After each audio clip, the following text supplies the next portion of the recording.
Hello and welcome to the Monday, February 14th, 2011 City Council Informational Meeting. We'll call the meeting to order. We'll start off with our City Council staff report with Deborah A. Owen, City Clerk, Chief of Council Operations. Thank you and good afternoon, Sioux Falls City Council. If we could just address a couple of the items on tonight's 7 o'clock meeting.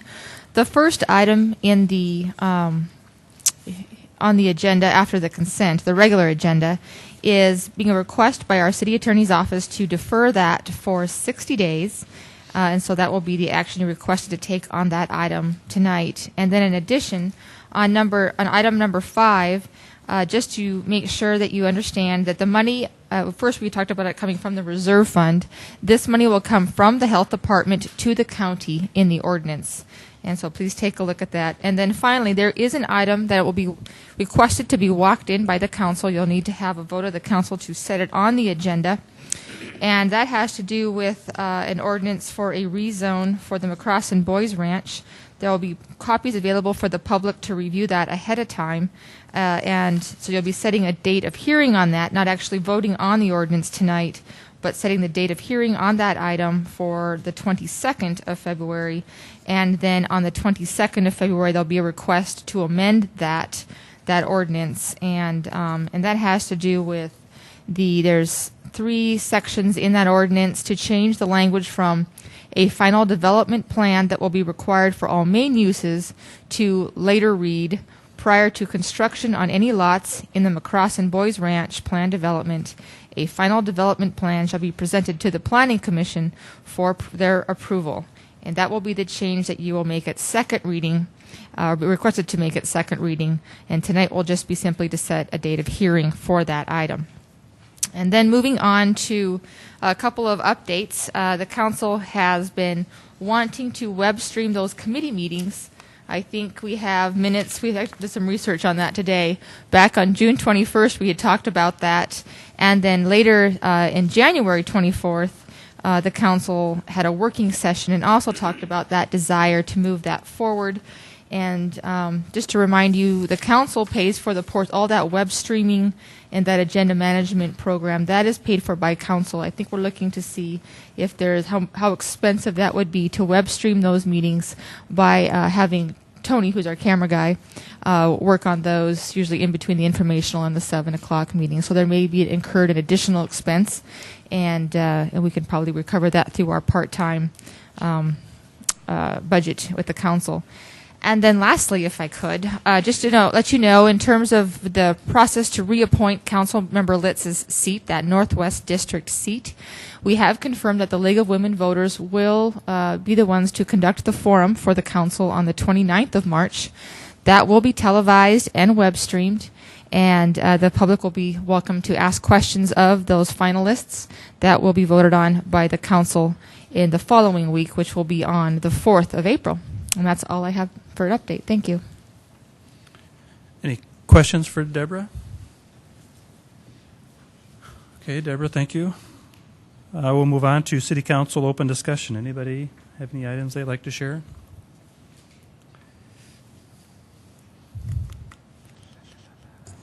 Well, I just wanted to comment that Councilor Aguilar and Councilor Anderson and myself were all in Savannah, Georgia last week during these meetings and spent some time with national speakers. We were at a national leadership conference on economic development, really helping us outline what it means to be an elected official in the economic development process. It was fascinating and overwhelming and full of lots of information, and we'd like to ask the council if we could be scheduled for a time on the informational agenda at some point in the near future so that we can share at least some of what we've learned.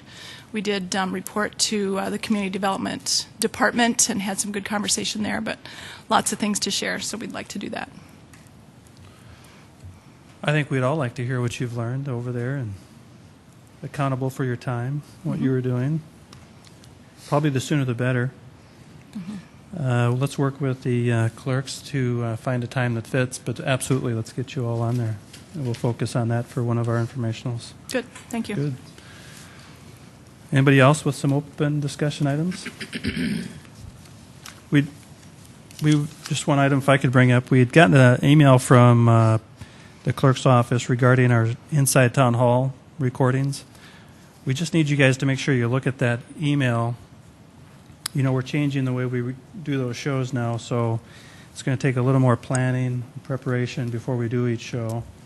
And work with Denise. If you see the schedule and you've got something come up, I would urge you just to contact Denise so everybody's on the same page. And frankly, what it's about is really giving a lot more heads up to the Channel 16 crew and staff so they're prepared and everybody's ready for the show, because it's going to be a bigger production than it has been in the past. So review that email and pay attention to the notes there. Anybody else with any items?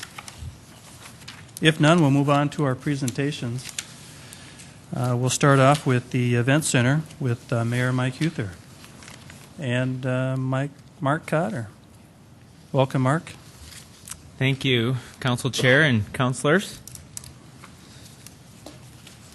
All right, well, it's February 14th, and I want to provide you this month's update on the Event Center. Tonight, I will cover the schedule update for the architects and engineers. Also, for the CM at Risk team, we have Mortensen Construction here, and they have a series of slides that will provide some additional background about Mortensen and who some of their key team members are. Mike Cooper will give you an update on the economic development impact study, and then Mayor Huther will cover the project financials and close. So let's get started. Okay, one of the things you'll notice is that now that we've progressed through several items on the schedule, is just to make it more readable. We've removed some of those dates that dated back to October as we issued the RFP and moved forward. So just to make this a little bit more readable and more relevant of what's happened in the last 30 days and what's expected to, Syncom's DEFLIS is under contract in January 20th, 21st, and one of their first key things is that they'll start to identify the most suitable and feasible downtown site. And that obviously looks at fit and a number of items that they will review. The goal of that is to actually establish that by the end of February. So then a detailed comparative analysis can be done of this most suitable and feasible downtown site against the Arena Convention Center site. And that will work in tandem with the economic development people, because they need to have a very specific site to do their study of both. So 2 key dates to come. The anticipation is to identify the most suitable site downtown by the end of February, and then by mid-April have the complete analysis done of both the Arena Convention Center site and this downtown site. Okay, now construction manager at risk. This is also proceeding. We've just signed a contract with Mortensen, and so we are getting them involved. One of their key things of why we selected the CM at risk process is to really allow the constructor to be involved with the comparative analysis, not only to provide constructability but relevant cost and review of systems. And so that's really what their work will entail over the next 3 months. And Dan Mills with Mortensen will provide a little bit more background on that today. All right, well, let's get started with Mortensen, because they do have a series of slides. We'll bring up Dan Mills, and he will take you through their presentation, but also introduce the Mortensen team. Dan?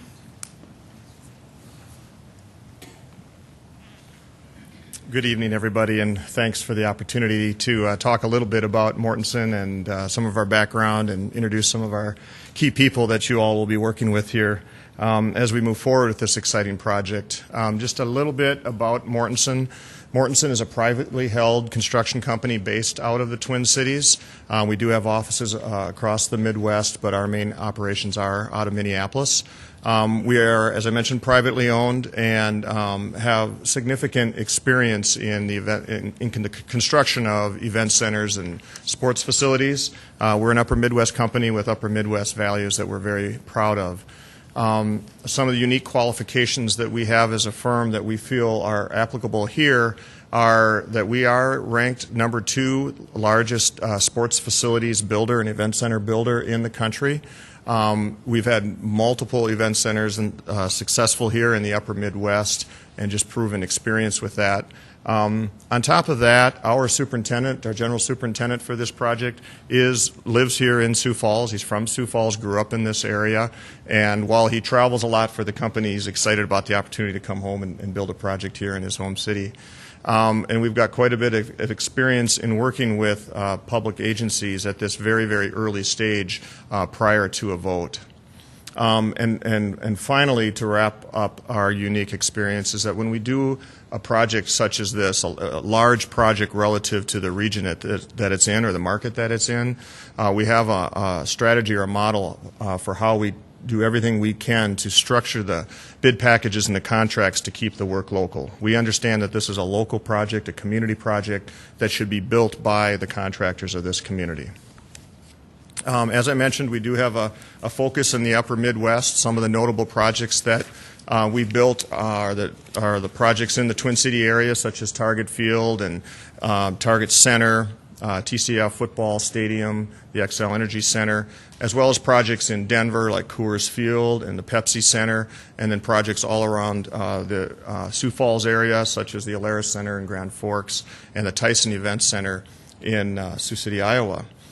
This is the KFC Yum Center. I'll roll through some of our relevant projects. It's a 22,000-seat event center that we recently finished in Louisville for the City of Louisville, and the Louisville, Kentucky basketball team is the primary tenant there. TCF Football Stadium, 50,000-seat stadium, recently completed for the University of Minnesota. The Alaris Center up in Grand Forks went through a similar site selection process where they evaluated both downtown and community sites, and we also worked with the City of Grand Forks in achieving a positive vote that allowed the project to move forward. The Tyson Event Center in Sioux City, Iowa, 10,000-seat concert venue, about 6,700 seats for hockey. Yes, it may be a competitor, but at least we bring the knowledge of having built that building to the team here. Kinnick Stadium for the University of Iowa. Currently, we are starting work on the Lincoln Haymarket Arena, and that's in the pre-construction phase, the design phase right now, and so we're working with the city there in evaluating the different design components of this arena. And our crown jewel is the recently completion of Target Field. It's a 1 million square foot open air ballpark where the Minnesota Twins play. And I'm proud to say I was the project director on that project as well. So I'm looking forward to giving any tours of anybody if anybody's interested and show off that project. We also completed the Amsoil Arena, the deck arena, up in Duluth for the Duluth hockey team, and the Sprint Center in Kansas City, Missouri, and the XL Energy Center in St. Paul, as I mentioned earlier. The Showware Center in Kent, Washington is another regional event center finished up here recently. And we did the FedEx Forum, home of the Memphis Grizzlies. So the team that we bring to you today to work through both the design phase and the construction phase is made up of Ken Sorensen, who is our principal in charge. Ken and I have been partners since 1992 and have been working on event centers, public projects, sports facilities the majority of that time. I'll be the project director. I've been with Mortensen for 23 years, the only company I've ever worked for, and I've spent the majority of that time building event centers and sports facilities around the country, 6 of them to be exact. And then on the first phase here, as we go through site selection, design support, and public engagement, I'll first introduce Tom Bond, if he wants to stand up. Tom is an architect. And he has a specific focus on sports facilities and event centers that have the unique aspects of those, such as long span roof trusses, seating, rake seating, stadia sections, and so forth. So Tom will work very closely with the architectural team to support their efforts as they design the building. And Greg Huber. Greg Huber is my right-hand guy. It has been for many years. He's from Napoleon, North Dakota, and he was also very involved in the Tyson Event Center, and so he'll be working with us throughout the design and construction phase. So what is a construction manager? What is our role? What do we do? The best way I think I can summarize it is We will manage the overall process. We're not the builder. As I mentioned earlier, the local contractors will build the building. We will manage the overall process. We'll function as an extension of the city's staff. We'll administer the public procurement process that the city uses. So we will support the city throughout this entire process. We will provide very detailed cost estimates. Our cost estimates are based on historical information of other event centers that we've built. So there's a reliability that goes along with having real historical cost information. So we'll cost estimate along the way. We'll provide very detailed schedules, phasing plans, site logistics plans, constructability input. So it's the contractor's perspective of the project throughout design that'll help inform the designers as they design the building. We'll provide technical support during the site selection process and evaluate some of the cost impacts associated with the different sites.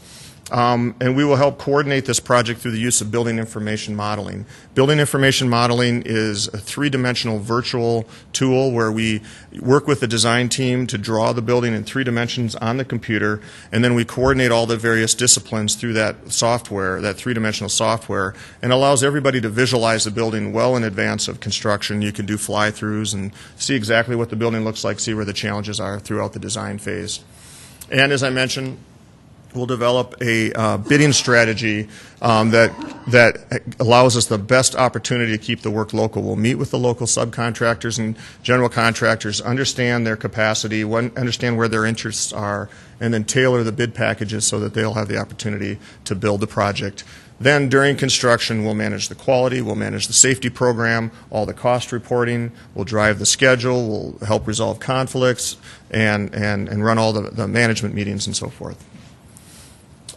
So to focus a little bit more on maximizing local participation, again, we'll meet with regional suppliers, regional vendors, subcontractors, understand their capacities, and help inform the design along the way of the maximum opportunities for use of regional materials.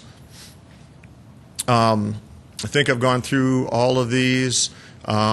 We also like to get very involved with the community during one of these projects, so we're going to be looking at opportunities for our team to volunteer with community organizations as well. And these are some of the statistics based on some of the regional projects that we've had relative to local participation, ranging anywhere from 80% up to 95%. And keep in mind that 100% is near impossible because there are certain elements of an event center that you just can't buy locally, whether it's seats or ice making equipment or certain unique things that you have to buy nationally anyway. And then quality. We're very proud of our quality program and quality management, quality control, and how we turn a project over in phases so that at the end of the project we can have 0 punch lists with a goal of 0 callbacks and just enduring, lasting quality. And I think that's what the city is looking for when they're investing in such a large project like this. That wraps up our presentation and available for any questions. Any questions for Dan? Councilor Brown. Dan, thanks for being here today. You have some great experience in regional event centers. I'd like to hear from your perspective if you could speak to what they're seeing in the economics of that industry today. In the economics of event centers as far as revenue generating opportunities? Which ones are successful? Which ones have some work to do? I understand that might put you in a box a little bit, but I'd like to hear about especially the successful ones and what it's taken to make them successful. Right. Well, I think one of the things that it takes to make an event center successful is diversity, having flexibility in the building to accommodate multiple events, whether it's basketball today, a concert tomorrow, and a circus the next day.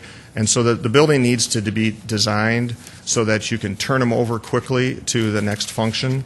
Where some sports facilities, they just have one anchor tenant that provides all of the revenue, such as Target Field, where it's just baseball. Well, that's a different type of event center. When you have an event center like this one is proposed, it has multiple sports and other events that have to get in and out on a regular basis. And so we do need to design the building so that it's at its maximum of flexibility for conversion to the next event.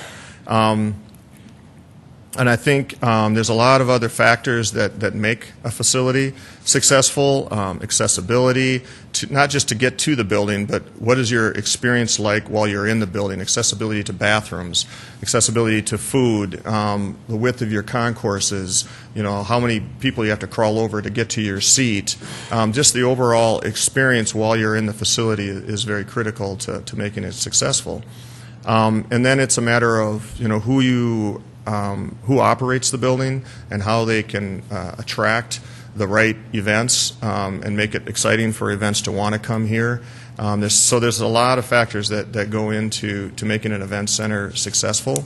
Event centers that are close by don't necessarily have to be competitors. You can coordinate where if a show is coming across the country, and you can coordinate where they do stop at your neighbor and your facility and your other neighbor. That might be exciting or enhancing for an event to want to come to the area because they can play 3 shows in a row.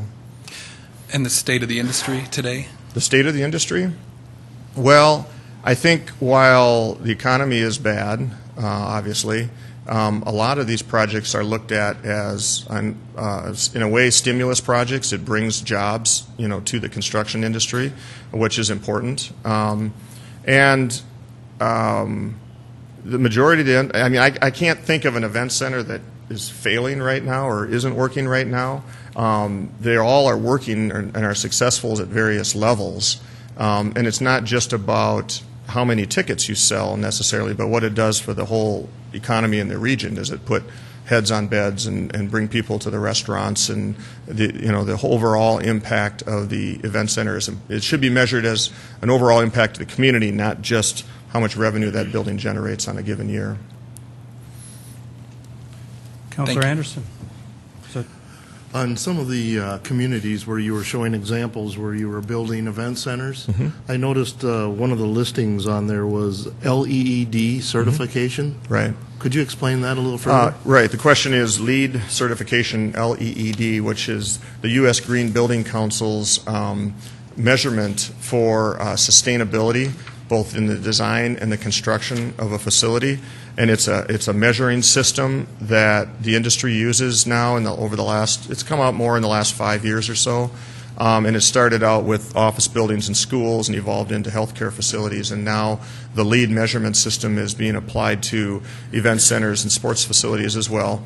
The current LEED system there's 100 points. There's certain prerequisites that you have to meet first, and then you can earn up to 100 points towards sustainability. And there's sustainable strategies such as energy efficient glass or stormwater reclamation, photovoltaics, recycled material, reuse, stormwater management, cisterns, and the like.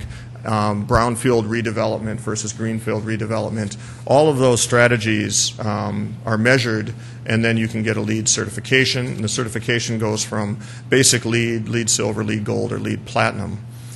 So many of the projects that we've completed here recently have achieved various levels of LEED certification. And Target Field LEED pursued or achieved LEED silver certification. So it's basically about sustainability and environmentally friendly design. Thank you. Any other questions for Dan? Councilor Brown, I'm sorry, did I cut you off? No, this isn't a separate area. I'm wondering who in this process and how it has worked in other cities in determining what's the right size, the right number of seats for a community. And you and I have talked about that a little bit, but I was hoping you could review that and how that process would work. Right. Well, I think a lot of factors will weigh into the right size. Factors such as the fact that this community has already has an arena and event center. It has for quite some time, so there's already something to build on, which would help explain or justify why the new event center would be larger than the current one. Market research on what the community is interested in as far as what type of events might come to the community. It will help dictate the size of the arena or what sports facility or sports opportunities exist.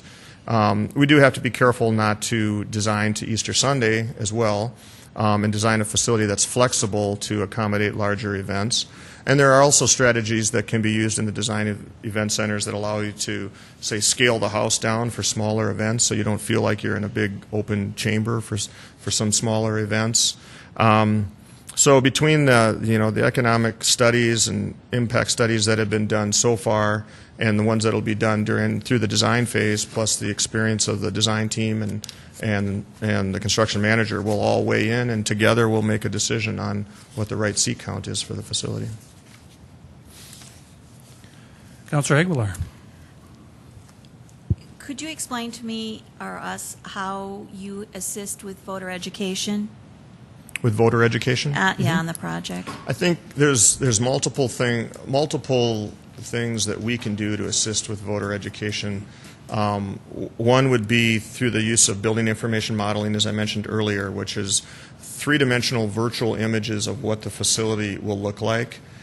So often, the average person doesn't really necessarily know how to read a set of 2D drawings, but by doing these virtual fly-throughs and fly-arounds, people can understand what the building will look like, how it's situated on the site, and quite frankly, it gets people interested and excited about the building.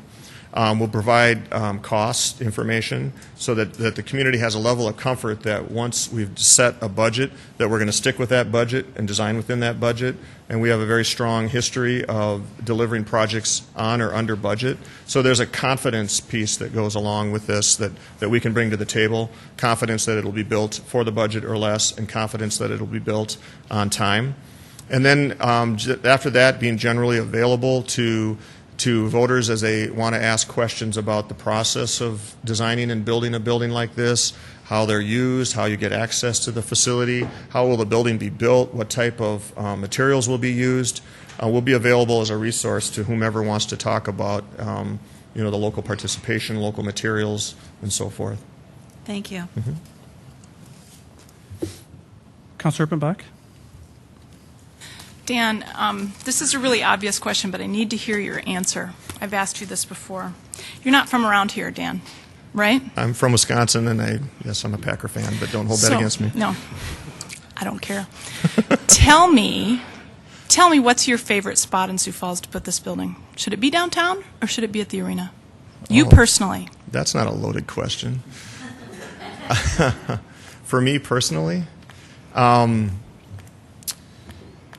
there are clearly benefits to both. The benefits of being at the existing site is ease of access in and out of the facility, and visibility and closer to the interstate and so forth.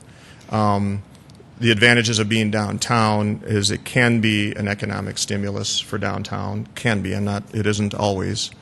Honestly,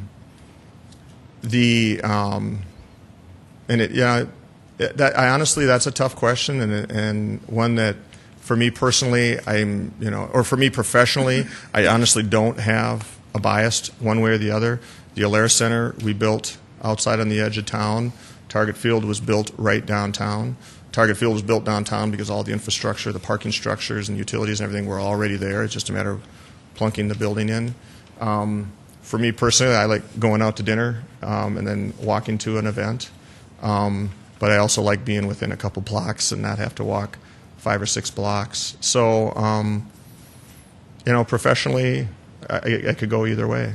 And that's the unloaded part of the question is. Yeah. It's not up to you, is it?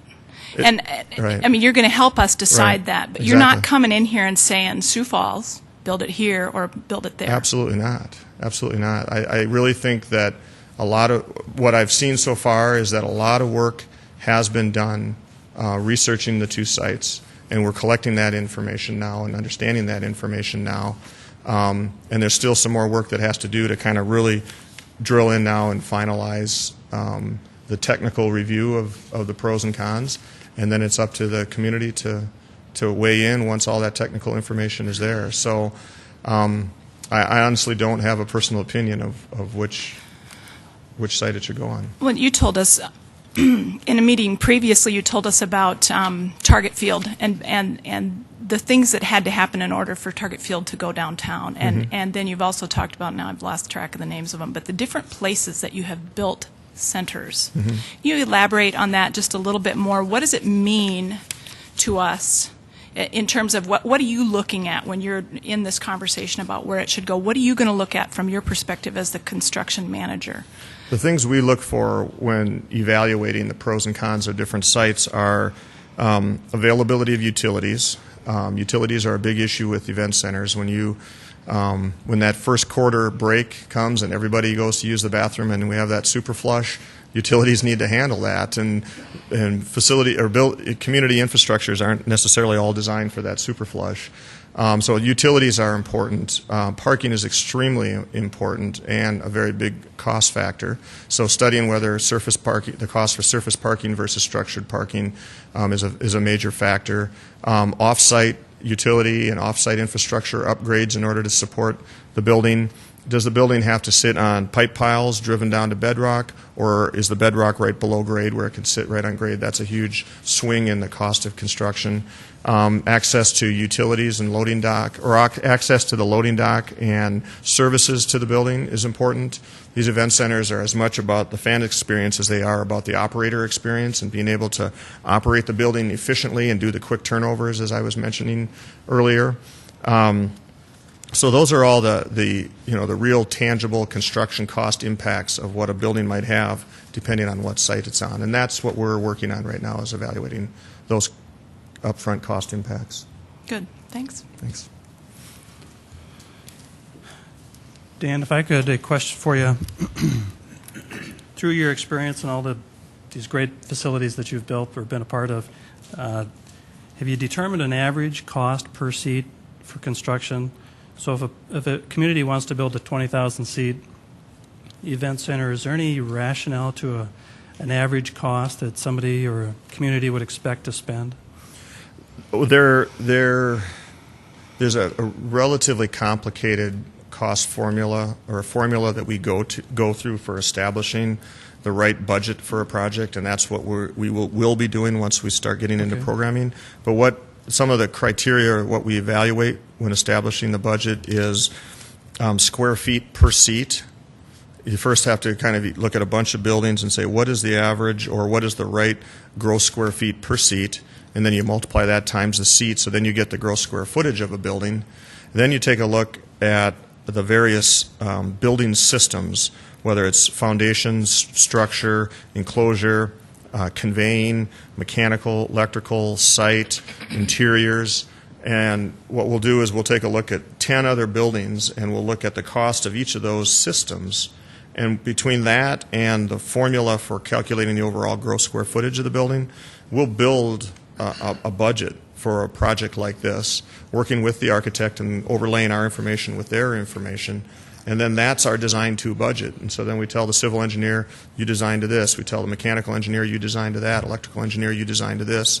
Interiors designers, you design to this. So it's how do you eat an elephant? Well, one bite at a time. You just break it down into pieces that are all manageable pieces.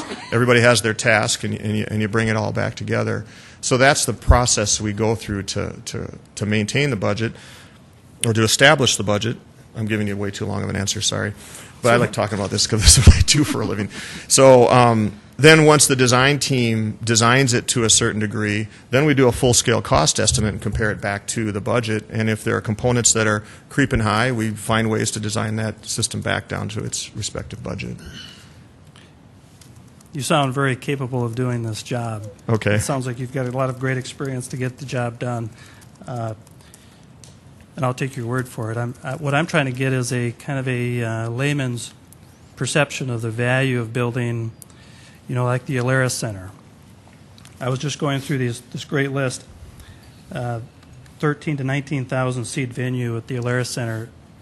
How much did it cost to build that? The Alaris Center was built for $60 million, and that completed in 2000. So that was 10 years ago. So you have to escalate those dollars 10 years. What's different with the Alaris Center, and why we actually stay away from cost per seat but focus more on cost per square feet, is the Alaris Center is an indoor football stadium primarily. So there's big open spaces that increase the gross square footage, driving the cost per square foot down. And that cost drives the cost per seat down. Where there are other venues that the gross square footage is less per seat, so it drives the cost per seat or per square foot up. And there are professional level facilities where the NBA or NHL would play in. Well, there's a higher expectation of NBA standard interior finishes than there might be in a regional event center. Sure. So all those factor in as well. So I'm not trying to skirt your question. I understand your question. The answer is, though, that it varies so much, and it just requires some upfront, meaningful budgeting discussion to establish the right budget. It's just not as simple as dividing it by the number of seats. It really isn't, and a lot of people want to jump to that, and I'm No. just encouraging you not to, I guess. Okay, very good. And, So- and then when you did the Sprint Center, Mm-hmm. can you tell me, did the naming rights of that building, were they determined prior to the construction starting? It just seems like the shape of that building was such that it seemed like it was already predetermined that it would be Sprint.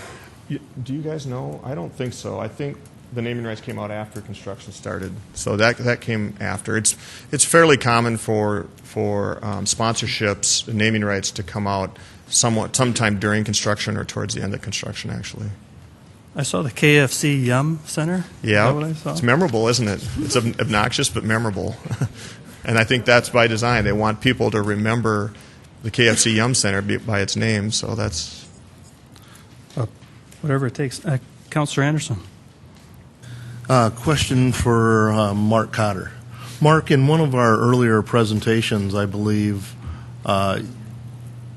you gave us some information on a per-seat cost. Mm-hmm. Is that something that you could resend to the council so we could look at that? I mean, I thought that was a really good presentation on, what our estimates were on a per-seat cost for, depending on the size of the facility. Counselor, we actually, and I will go back, but I think we did just what Dan said, is we took the number of seats and then we took an average of what we've seen in other facilities for gross square feet per seat, and they ranged between, say, 22 and 30, and we selected right in the mid-range and then escalated from there. So we used that same cost strategy that Dan just did, and then once you have the total gross square feet, of which we started from 300,000, and then looked at a number of different facilities and then pinpointed, that's how we established that initial budget. So, but I can send you that slide. There's one or two slides that broke down those initial assumptions, and I know Dan certainly has taken a look at those, and he could potentially respond to what our initial budget assumptions have been. Thank you. Councilor Litz. Thank you, Mr. Chair. Please, and I don't know if you want to answer this question or if somebody else that you've brought along today, but if this facility winds up out by the existing arena and convention center, obviously some design considerations will have to be given to contiguous flat floor space. And in your experience, which I consider quite lengthy, could you comment a little bit about the value of contiguous flat floor space? Yeah, contiguous flat floor space, it is very important when you're building more of a complex of a series of buildings. And we had that same situation when we built the St. Louis Rams football stadium, where it was an extension of the Cervantes Convention Center, and there was a big link that connected the football stadium to the convention center. And so that what was important that the floor space be flat, and so that people that are attending large events across the entire facility can easily get from one building to the next without having to go upstairs or up ramps and downstairs. So it is important and does become a driver in the design when a building ties into another building. Very good. Thank you. Dan, one last question, if I could. Is there one of the buildings in your portfolio or any that you might know in the region that is like a mirror image of maybe what we're trying to do here? Quite honestly, there isn't, and I don't know that anybody. I don't know that you want one, and I don't know that the two event centers. Well, I guess my point is no two event centers are the same, and I think that's by design, by purpose. Really, the only thing that event centers have in common is the name event centers. After that, they get to be very different. There's certain aspects that are the same. Whether it's the operations of the loading dock, whether it's the sound control booth, whether it's the acoustics, but after that, everyone, sight lines are very critical. But after that, each one kind of develops a life of its own and has its own architecture, its own size, because it's customized for the community that it's being designed for. So the deck arena, while the seating count is quite a bit less than what is proposed here, I think is relevant. And the KFC Yum Center, for the opposite reason, it's many more seats, but has a lot of comparison to it. So those would be two that would be worthy of looking at. But there are so many other aspects of an event center that are important to think about. And so I think it's important to look at a lot of different types of facilities and break it down again into the parts and pieces, whether it's the suites or whether it's the scoreboard, whether it's the ice equipment or the seats itself. You want to look at all the different parts and pieces. And so you start pulling from different venues what you like about different venues and pulling them together. Okay, very good. Any other questions for Dan or his staff? Thank you, Dan. Right. Well, Mike? Thank you, Dan. Mike Cooper, Planning and Building Services. I want to just quickly walk through with you the third part of our consulting team, which is the Economic and Development Impact Analysis Consultant. This is the schedule that we initially rolled out to the City Council and to the community going back to the middle of December when a request for proposals was issued, and went through the interview process and then announced that we have selected a consultant, which is called AECOM. We are currently working with them this week to finalize an agreement, and so that by no later than next Monday, we'll still be on schedule with a notice to proceed.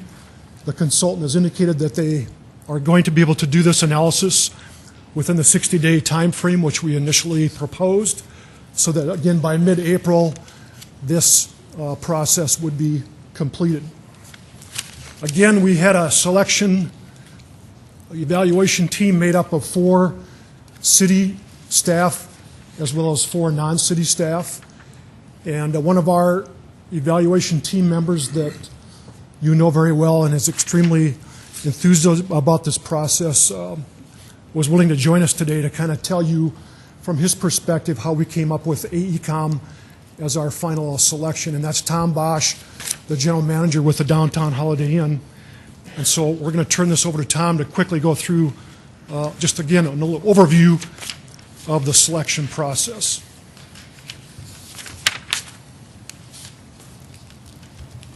You want this? Yeah. Just hit the right side. Right side. Okay. Thanks, Mike. Thank you, Mike. Council, it was first of all my privilege to be able to serve on the group and the selection committee to select the folks in AECOM and select them. And I think it was just a couple comments in advance, a good partnership of city, public, and private kind of getting together and working. And I just, first of all, wanted to talk a little bit about our process. We had an opportunity to we received 8 proposals. We went ahead and reviewed those. And another comment, Scott Rust was our facilitator, did a great job of getting us all together. And we all reviewed the 8 proposals. We all had the same scoring sheet, took that scoring sheet, rated them, ranked them, and then we got together and had a meeting and narrowed it down to there was 3 finalists that we had that we felt should be interviewed just based on the scoring and the guidelines that we had there. And it was AECOM, Convention Sports and Leisure, and HVS, Convention Sports and Entertainment.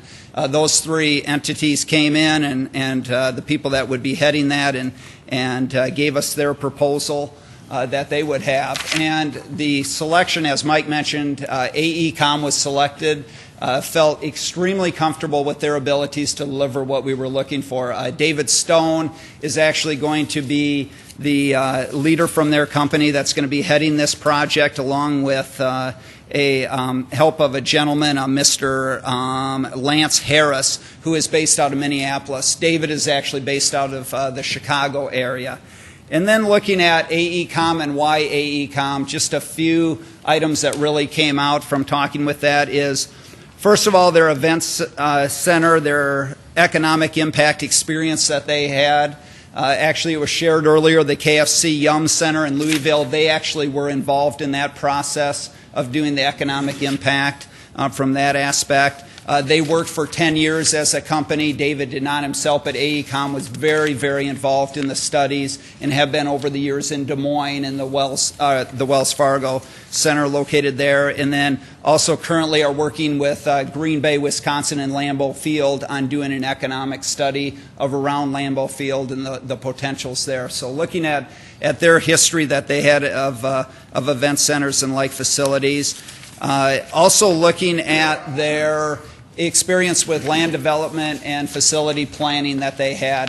They have a long, long list as a company and experience of going ahead and looking at those and the whole process of going ahead and making sure from an economic standpoint and impact and real estate what made sense. Their proven methodology for determining impacts from facility constructions, operations, and the real estate development was very, very strong in that aspect. Looking at one of the items that I know they mentioned, which kind of stood out to me personally, was the gross versus the net. Looking at, which I think is very important in selecting the economic impact, is they looked at certain people and all of us, we have certain entertainment dollars that we have. Well, if we have an event center, that's going to cause them to, maybe go and attend that event center, but necessarily that's not going to affect the gross amount. The net amount, looking at those dollars, are maybe instead of going to an event there, they might go to a movie. So their dollars are still going to stay in an entertainment venue. So they really, and that stood out to me, was not looking at how much gross dollars, but the net impact that that's going to have from it. Their history that they have with St. Combs and working with them previously. And also one of the other areas I thought that was good, though, it really, in the decision process of it, didn't come up, but the end result, I think, too, is independence, and it's a new perspective.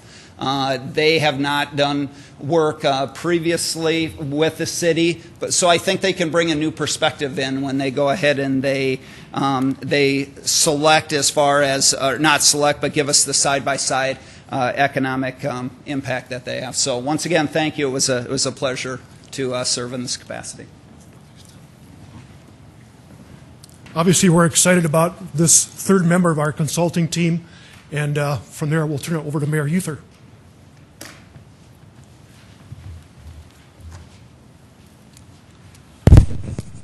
Well, good afternoon, everyone. And again, we promised the taxpayer and the citizens of Sioux Falls that we would try to be as fiscally responsible as we could throughout this entire process, not only transparent, but also taking care of the dollar. Right now, we're still on task. You can see with the $500,000 that you good people were kind enough to allocate towards this project, we are still on task. We've touched on these before. Not much has changed. And again, we don't have to go through much. We are looking at potentially having some additional dollars spent at some point in the future. We touched about this 30 days ago. One of the ideas that Councilor Jameson had, and I think it's a good one, is to look at whether there are naming right opportunities that we can capitalize on. And there are firms out there that do that for a living. We may want to look at that. And of course, looking at other facilities around the country just to try to get some perspective so that we can help educate the voters of Sioux Falls to may come into play. But right now, we are on task, and that's a good thing. Before I go to the next slide, I wanted to give you just maybe a little bit of insight, and that is not everyone's going to win in this process. We've talked about that early on, that at some point in time, with a project of this magnitude, there's going to be disagreement. And if we ultimately want this to succeed, we've got to find that common ground. We've got to find the ability to work together towards that common goal and ultimately make good things happen for the city of Sioux Falls and the people of South Dakota and this entire region. I wanted to give you a flavor of just something that just hit me in just such a positive light. We had Mortensen Construction here today, and I got to tell you, I thought Dan just did a rock star of a job here today, trying to explain to you what what his firm is all about, what their capabilities are, and why ultimately they were selected. But guess what? There were some losers in the process.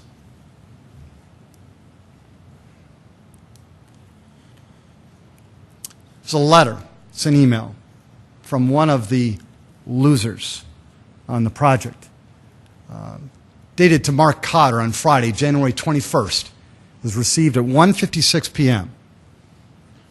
It was at me, Darren Smith, Mike Cooper, and of course Mark Cotter. And it was from Jeff Fegan. Many of you know Mr. Fegan, you know his company, you know their capabilities. Very, very strong firm. Wanted the business incredibly bad, and they would have done a good job. But Mortensen was selected.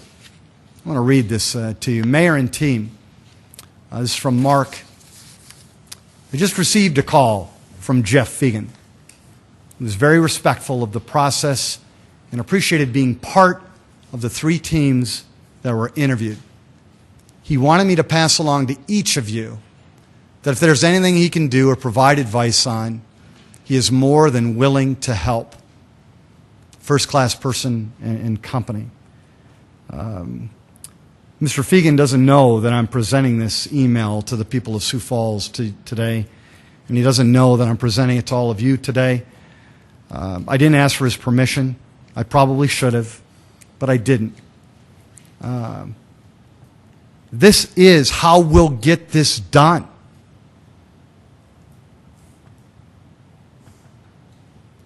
This is how Sioux Falls will move forward. This is how. You challenge each other. You disagree at times. You make people uncomfortable. There's going to be stressful situations. And in fact, we may even fight a little bit. But ultimately, you find the common ground. You come together as a community, and you make good things happen. The winners and the losers alike. Because ultimately, when we build this event center for this great community, we will all win. And Mr. Fegan is just one example of someone who understands that.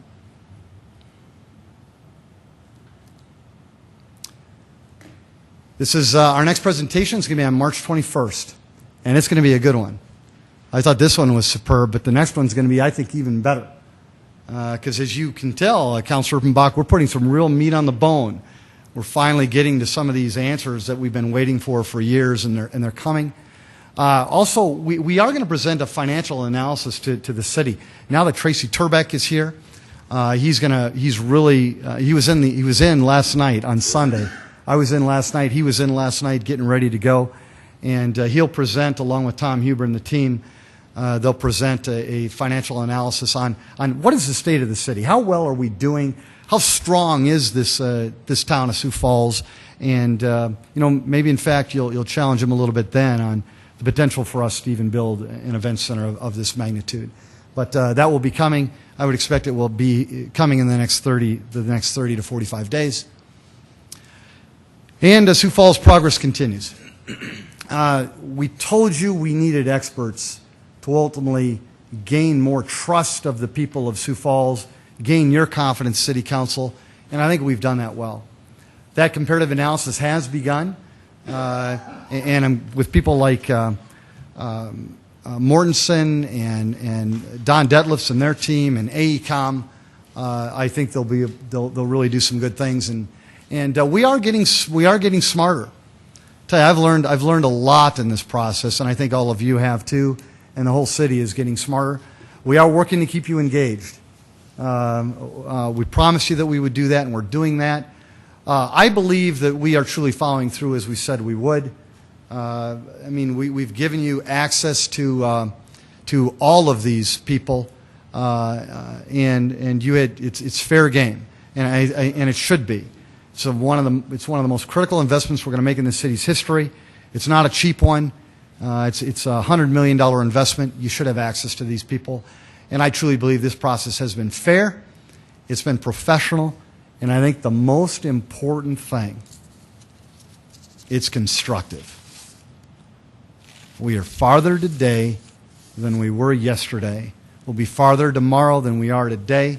And as long as we stay on this constructive and professional and fair process, I think ultimately we will succeed. Just another day. More talk about all kinds of different topics. More answers all the time. And ultimately, we're getting closer to making this happen. Again, I want to thank you. We'll be back on March 21st, but we certainly want to open up for questions and any comments that any of you may have. Please. Councilor Jameson? Any questions for the mayor? Councilor Erpenbach. Thank you. Thanks for the report. This has been fascinating information. It's great for us all to see this. I'm going to be the nag, though. The presentation that we've seen is not available on the website for this meeting. All that people have been watching it on the web have only been able to watch it as you've controlled it. It needs to be to us sooner. We need to have that available so that folks that are watching it at home can look at it as we're going through it, just like we do as the council members. So I just ask again, please, let's have them just a little bit earlier so they're online sooner. Then my question goes to the idea of public meetings. 5 or 6 months ago, Mary, we talked about having public meetings and involving the public a little bit more in this process, gleaning their ideas when we talk about surfaces and how many seats and those kinds of things. Is that part of the process? I'm not seeing that in the timeline yet. When can the public expect to have? We get to grill you guys all we want, but when does the public get that opportunity to kind of pull this project apart?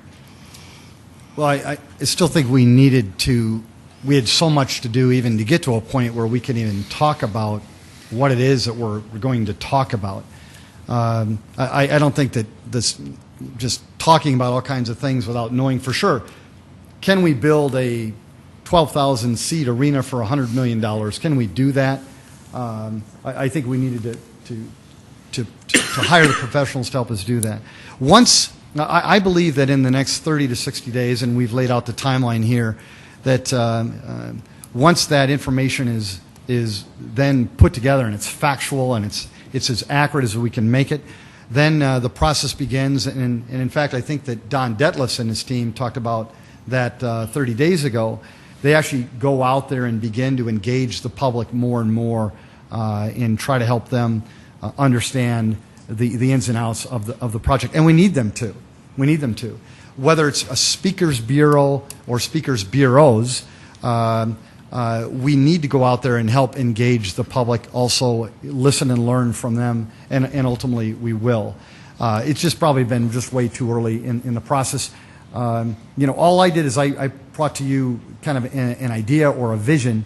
But now we're, as you've done, representing the people of Sioux Falls, you've challenged me, you've challenged the department heads, you've challenged the professionals we've hired, and I think that that's made for a very, very productive process, and we're getting things done. But ultimately, you're right, Councilor Erpenbach, we are going to have to go out there, and we will. And in fact, I don't know if Mark or if you would have any ideas how it worked in other communities. Is it?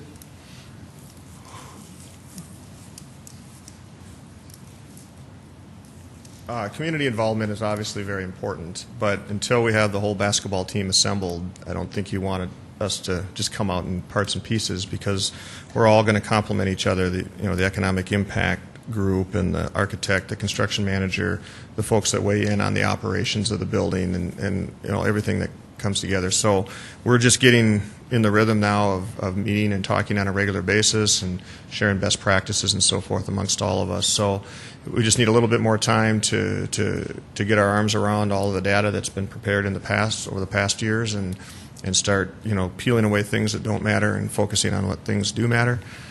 So I think it'll be a few weeks yet before we're ready to start talking or getting community input. We just need to get our team gelled first. But once we get rolling here, I think there'll be not only just public town hall type meetings, but we're available for one-on-one conversations as well. Great, good, thank you. A couple more for the mayor, if I can. Councilor Erpenbach, if I could too, yeah. And I apologize. One of the things that I guess you're going to have to just trust me on this, but I I was expecting a ton of emails or phone calls probably over the last, 60, 90, 120 days about the event center from the public. But I got to be honest, we've hardly received any.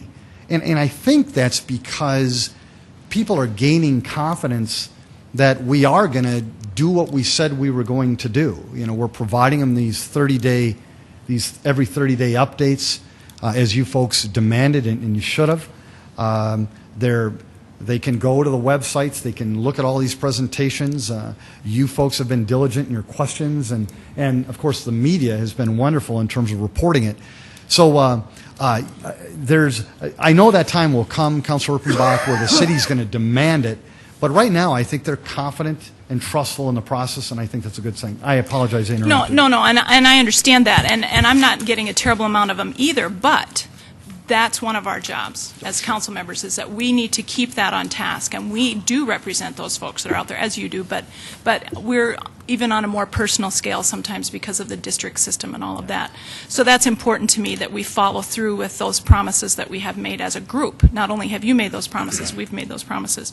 My next question then relates to the side-by-side economic studies. Is there going to come a point where the council is going to see those studies? You know, we'll look at Site A downtown and Site B at the arena or whatever, and we're going to compare them apples to apples. Are we going to see that as a council? I would expect that not only will you see it, I think the whole city of Sioux Falls will see that. Okay. And then my last question is about how that downtown location is being determined. I know that we're looking at various ones. Are you as a team talking to property owners? Are you looking for things that are available? How's that being determined? Well, that's Don Detlefs and his team. That was the team that we hired to do this for us. Don is not here. Mark, maybe you could give some input. I know as we talked, Mortensen Construction is providing some expert information as well to help them determine that. But Mark, maybe you or Mike could. Sure. Just add a couple of points. We are looking at one of the first probably key prerequisites is these are fairly large facilities, and so and I think we have a benefit that we've hired a team that's worked on previous studies, Sincombs and Coke Hazard. That team together has worked on a previous study analyzing multiple sites, and so to them it's been re-engaging, looking at updated aerials, but also now with some of the new designs in event centers, they have built a 12,000-seat event center. And so they can spatially see how it fits and then see if the site is reasonably available from a property acquisition standpoint. And so I think not only requiring the national team to partner with a local team, but on top of it, the fact that they've been involved with the previous site determination piece, that we can build on a lot of what they know. And then just on top of it, these are large facilities. And so there's limited on where they can actually be placed just based on their proximity.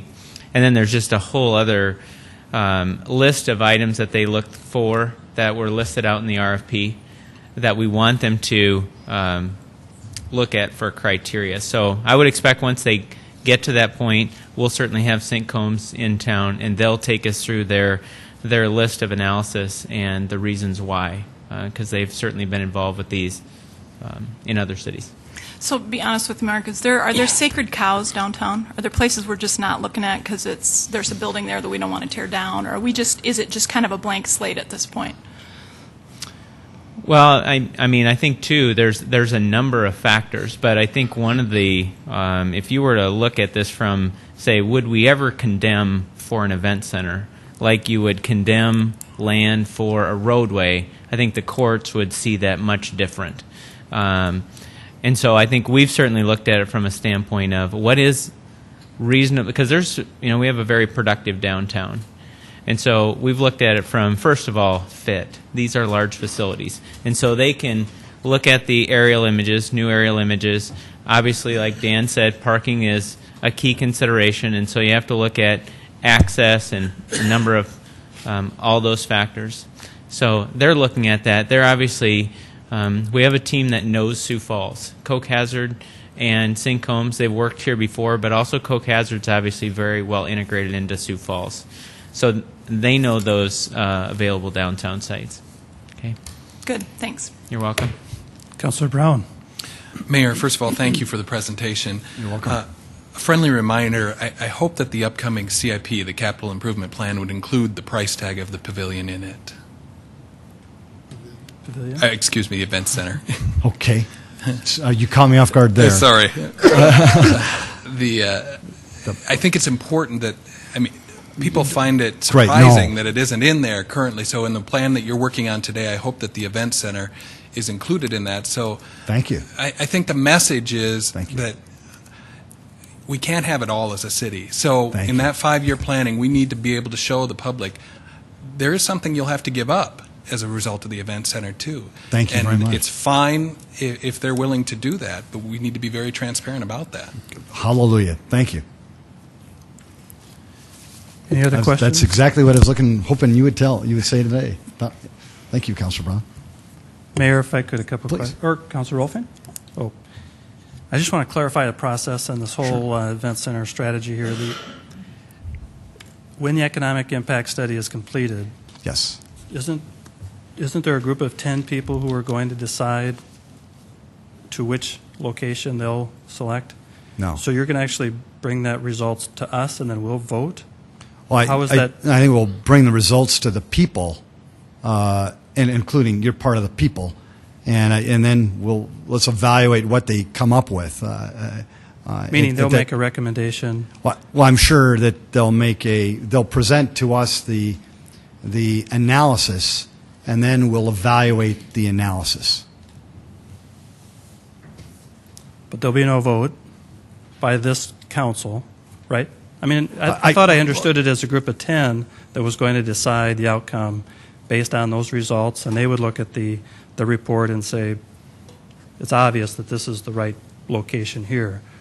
Councilor Jameson, I've never heard of a group of 10 doing this, so where that came from, I don't know. Okay.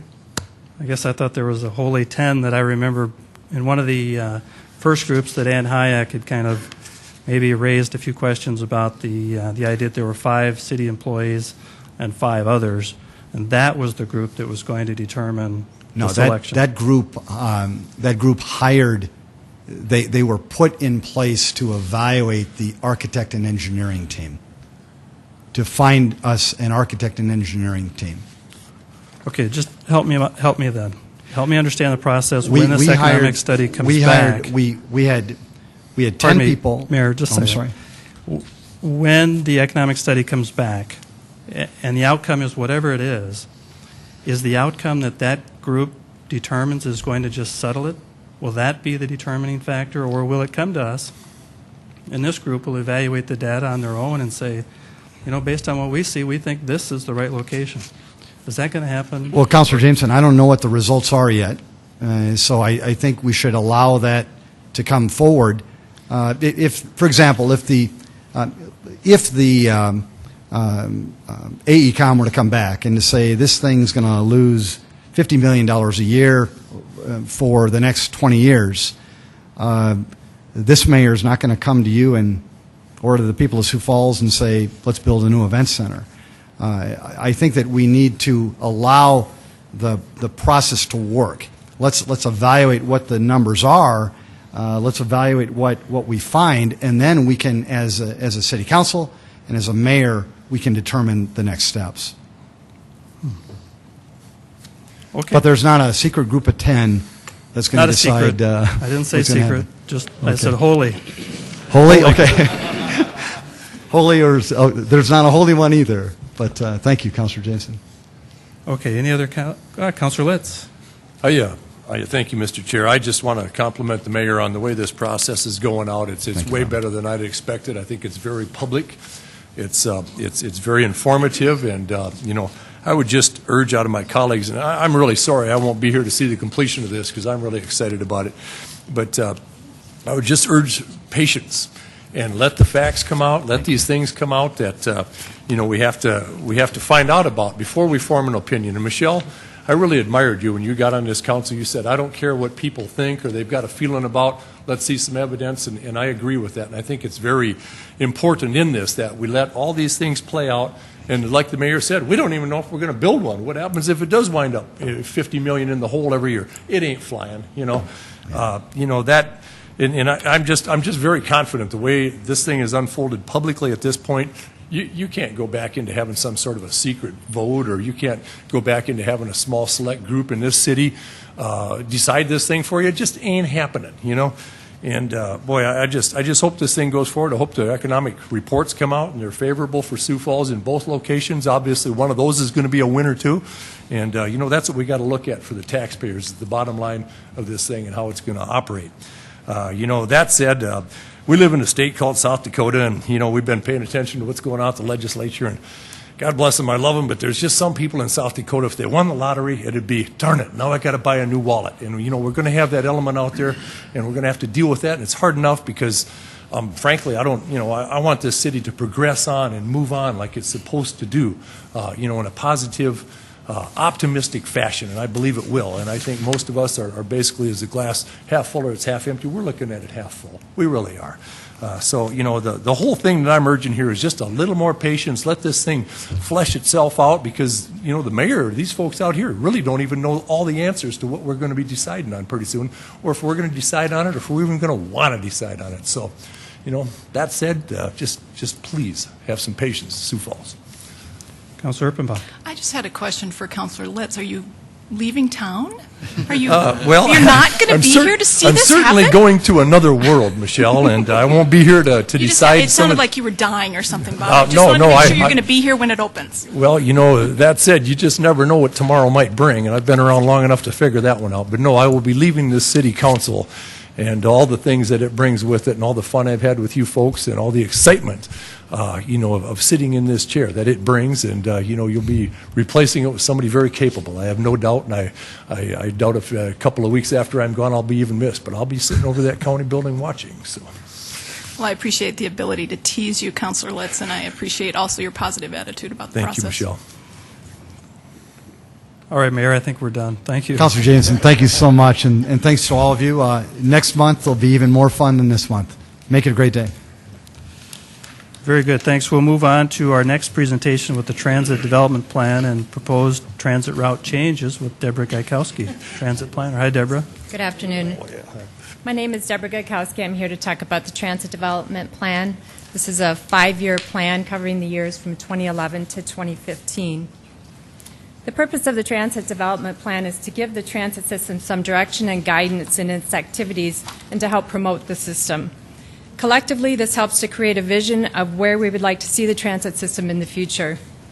The plan touches on various aspects of the transit system, providing guidance with things such as making capital purchases, defining service area boundaries, and improving the quality of service. It will also help to promote the system by capitalizing on its many assets, such as its outstanding safety record. When developing this plan, it began with an evaluation and review of the entire transit system. The first step was crucial in determining what condition things are in today and what improvements need to be done in the future. There are 3 types of transit service that Sioux Area Metro provides right now. We have fixed route service, paratransit service, and an evening demand response service. Our fixed route service is obviously our most heavily used system. It is run by 29 buses that serve 13 routes throughout the city. The paratransit service is a system that's available for people that are not able to access the fixed route system due to a disability. Even though the paratransit riders are disabled, not all disabled people are able to ride the paratransit service or eligible to. First of all, if someone is in a wheelchair and they're able to negotiate to a fixed route bus stop, they're able to use the fixed route system because all of the buses are ADA accessible. We also have an evening demand response service between the hours of 8 and 10 p.m., Monday through Friday. This service is by reservation only, and it covers basically the entire paratransit service area that we serve right now. It's important to know where the transit generators are within the community and whether the transit system is doing a good job of reaching them. Reviewing employees per acre and the population density throughout the city confirmed that transit is indeed doing a pretty good job of reaching those high-need areas. A review of who is riding the bus is also a component of the plan. Some recent surveys that were done for the long-range transportation plan highlighted that a majority of the riders of the system are using the system because they do not have another means of transportation. These are known as transit-dependent riders. Riders that are not transit-dependent are typically commuters. Sioux Area Metro is heavily in the transit-dependent rider category. The plan also states some interesting facts about the operations side of transit. Ridership has steadily increased over the years, and there's been a slight increase in revenue. The revenue is generated not only from the fares, but also from advertising revenue from the bus benches and from the exterior of the buses. The expenses to run the transit system have increased considerably over the years, however, mainly due to the increased costs of things such as fuel, health insurance coverage, wages, and maintenance and repair on the vehicles. The city subsidizes all costs above and beyond the grant funds, the fares, and the advertising revenue. The City of Sioux Falls has grown at an incredible rate for several years, and this has pushed the demand for transit service further and further out from the core area of the city. That makes it extremely difficult due to budget constraints to be able to serve those areas and to keep up with that growth. The distance to the transfer center once you get out in those outlying areas also has a big impact on the service, because you always start at the transfer center and then it takes you much longer to get out there and to get back, and that produces a longer route, which reduces convenience, and the riders just aren't going to use it once it gets really too long for convenience. To ensure that the system is running at maximum efficiencies and to help determine what areas of the city are in need of transit service, an analysis was conducted of all the routes prior to developing this transit development plan. The first step was the formation of a focus group, which was made up of riders, drivers, Public Transit Advisory Board members, city staff, and transit managers and supervisors.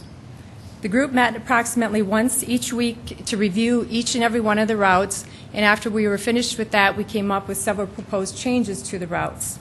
The second step in the process was involving the public. We needed to get the riders' comments and the riders and their ideas, since so many of them rely completely on the transit system for their transportation needs. They know better than anyone what improvements need to be made and where they need to be made. Executive Order 11-09 states that any major transit route change or the elimination of a route needs to come before the City Council before implementation. The route changes that I will present to you today will also be presented to the City Council on February 22nd for your approval. The proposed changes involve 7 different routes. Route 2, the proposed changes on Route 2 will eliminate a small loop that's around the Sanford Children's Hospital right now. This loop was started after the hospital was completed, but however, we are not getting very much ridership at all from that bus stop at the Sanford Loop. Another change on Route 2 moves the bus off of Grange Avenue onto off of Grange between 15th and 18th, and then we'll access Grange Avenue off of 18th Street. So we can still provide the same service, it's just a few blocks there that we're going to avoid due to a dangerous intersection. On Route 4, the proposed Route 4 will begin serving the banquet area, which is currently done by Route 7. This will help on-time performance on Route 7. It's a pretty tight route right now. Yes? Deborah, just to let you catch your breath maybe for a second, Okay. help explain to all of us, and more so probably the audience here, the color schemes. We can read it here, but I'm not sure everybody else can. Okay, the existing routes are shown in the orange, and then I'm not sure, is every single map the exact Right. same colors? Looks like they're different, so you might have to do Right. each one. Okay, okay. So on this particular one, the blue would be the new area of the route. The darker color would be the part that would be eliminated, and then the orange is existing routes. So if you look at the blue and the orange, that would be the area of the new route that the new route would take. So on Route 4, it's going to serve the banquet area, and Route 7 this portion will be eliminated from Route 7 to free up some time so that route can now serve the east side target area. Also on Route 4, like I said, the portion between 15th Street from Sycamore to Cleveland Avenue and 12th Street from Cleveland to Jessica Avenue will be eliminated, but then the 10th Street from Cleveland to Sycamore Avenue will be added. We have never had service on 10th Street, that far east on 10th Street, so there's several businesses out there that will be able to serve with this change.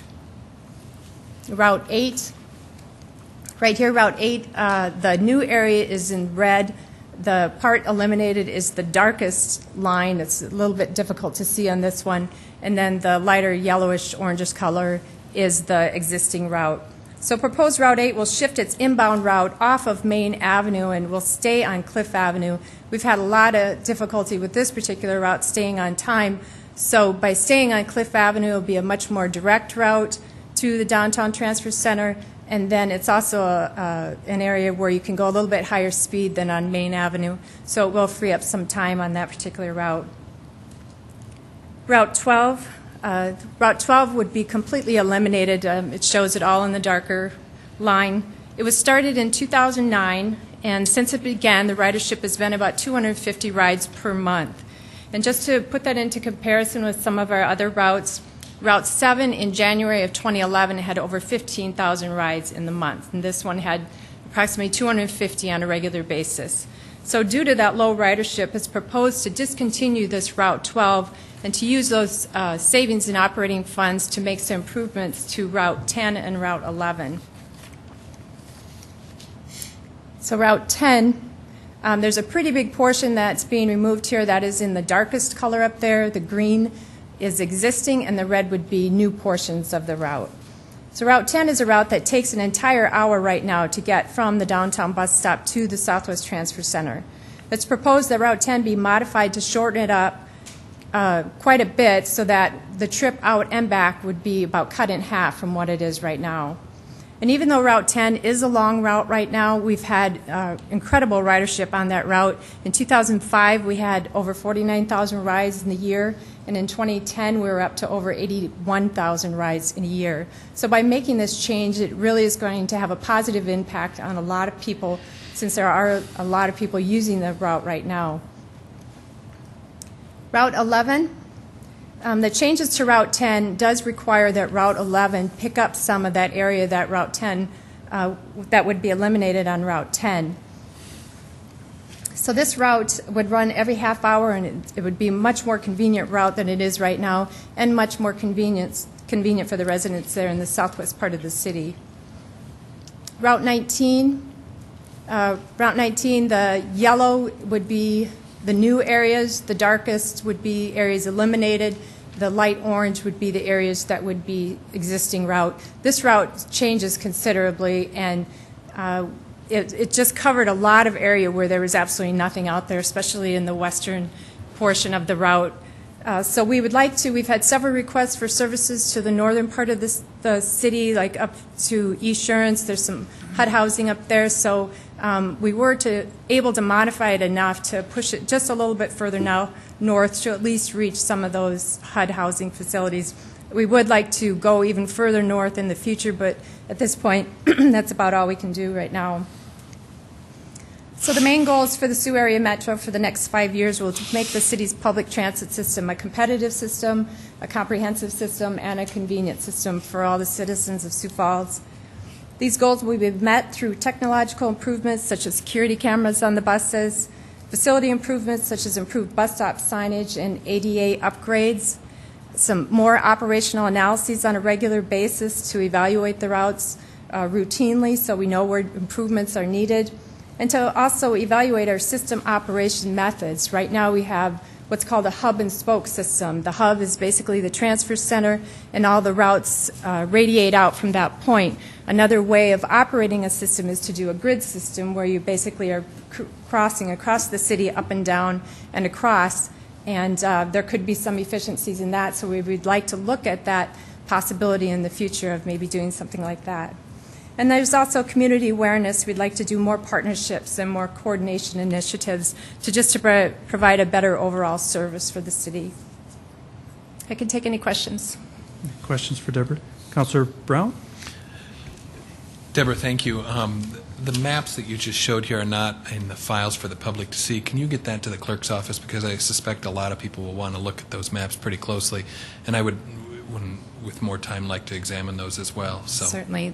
Typically, we do put those on our website, too. Okay. I haven't got them on there yet. I wanted to make sure it was on the If you could agenda just for get next this week. presentation to the clerk's office so it gets in the system, that'd be helpful. Certainly. Councillor Aguilar.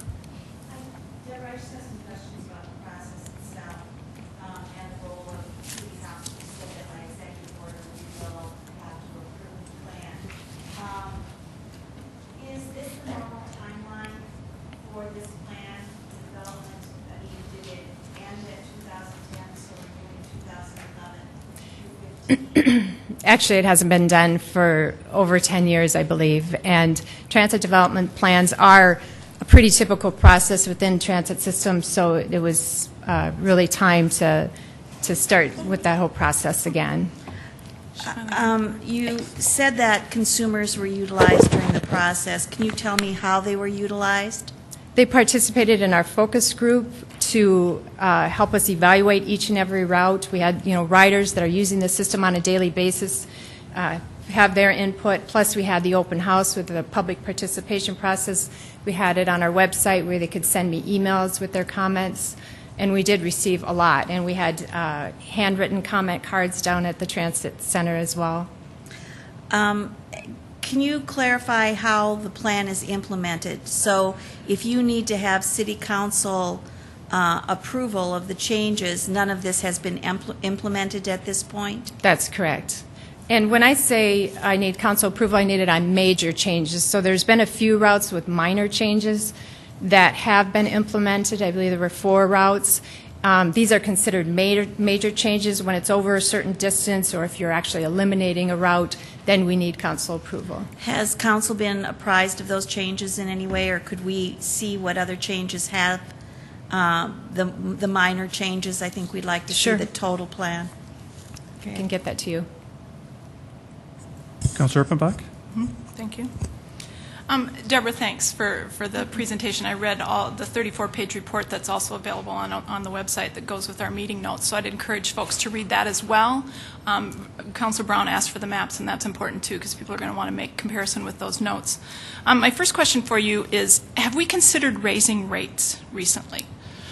We have not considered that recently, and it has been a very long time since they've been raised. As you know, in the plan, there's a schedule showing comparisons to other transit systems and where our rates are at. One thing that's of a little bit of concern is the fact that we have so many transit-dependent riders. They're not necessarily commuters. So once you start raising rates, you're going to have a pretty big impact on a lot of people in the community. One of the comments in the report is that if any rate increase is going to, we assume, will translate into a ridership decrease. Is that based on studies, or how do you determine that? That's just pretty much industry. People watch that when people change rates, or industries or agencies change rates. They watch their ridership, and it's just pretty much in reports and things like that. It's a well-known fact that ridership does take a dip, but a lot of times it will eventually come back too. Remind us if I'm going to get on the bus today and ride to the mall, how much will it cost me? You can buy a ticket when you get on the bus for $1, or you can buy a one-day pass for $3, meaning you could ride all day long wherever you want to go for $3. Okay. Then would you remind me how many of our riders are what you call transit dependent? I believe in the study that was done for the long-range transportation plan, I believe it was right around like 90% of the 250 riders that they had interviewed and surveyed. So it's pretty high. There are a few people that jump on the bus just to go to work or whatever, but there are people that this is their car. That's really what it means when we say they're transit dependent. They really need the bus system. Then tell me then about like the new route that goes out to that we're proposing that goes out to the East Side Target.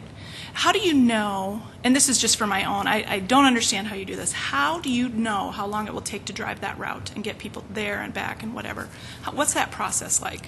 We have the transit supervisors actually go out there with the bus, and they'll drive it and see exactly how long it takes. They work in so much time for making stops, if they possibly have wheelchairs, if they know they're going to an area where they will have wheelchairs, they'll take that into consideration.